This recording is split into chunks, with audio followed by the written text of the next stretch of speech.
నవ్వుల ఊయల కథ చెప్పుకుందామా? నవ్వుల ఊయల కథలో రజని, దివ్య ఎవరెవరు?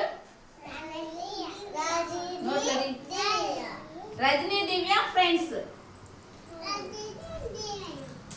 రజని దివ్య ఫ్రెండ్స్. వాళ్ళిద్దరు ఏం చేశారు? పార్క్ వచ్చారు. ఇద్దరు పార్క్ వచ్చారు ఆడుకోవడానికి. పార్క్ వస్తే పార్క్ లో ఆడుకుంటూ ఉన్నారు ఇద్దరు. రజని దివ్య ఆడుకుంటూ ఉన్నారు.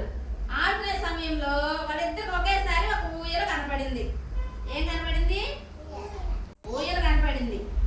ఊయల కనపడేకి పరిగెత్తకుండా రజని వెళ్ళింది ముందు ఊయల దగ్గరికి. ఇదిగో రజని దివ్య రజని ఊయల దగ్గరికి వెళ్ళింది. వెళ్ళినప్పుడు పాపం దివ్య పోవాలనుకుంది. రజని వెళ్ళింది కదా, దివ్య ముఖం సేవగా పెట్టుకుంది. చూడు ముఖం సంతోషం లేకుండా ఇసుక ఎట్లా పెట్టుకుంది? చూపించు. ఇట్లా పెట్టుకుంది. ఎవరు పెట్టుకుంది? దివ్య.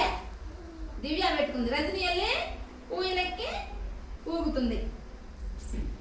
అప్పుడు రజని వాళ్ళ అమ్మ ఒక మాట చెప్పిందంట, సమస్య వచ్చినప్పుడు మనం పరిష్కారం చేసుకోవాలి.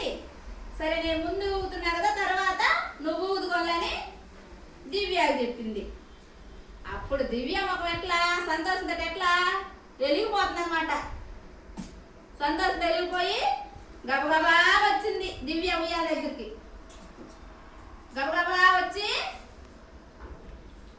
ఊయలెక్కి బాగా ఊపులు, పెద్ద ఊపులు ఆకాశం ఎగిరేటట్టుగా ఊగింది. ఎవరు ఊగింది? దివ్య. ఇప్పుడు వాళ్ళకి ఏం తెలిసింది? ఒకరి తర్వాత ఒకరు ఆడుకోవాలి. అదే ఊయలైతే ఒకరి తర్వాత ఒకరు ఊగాలి. ఏమైనా సమస్య వచ్చినప్పుడు పంచుకోవాలి అని తెలిసి వచ్చింది. రెండు విషయాలు వాళ్ళిద్దరికి తెలిసి వచ్చినాయి. బాగుందా?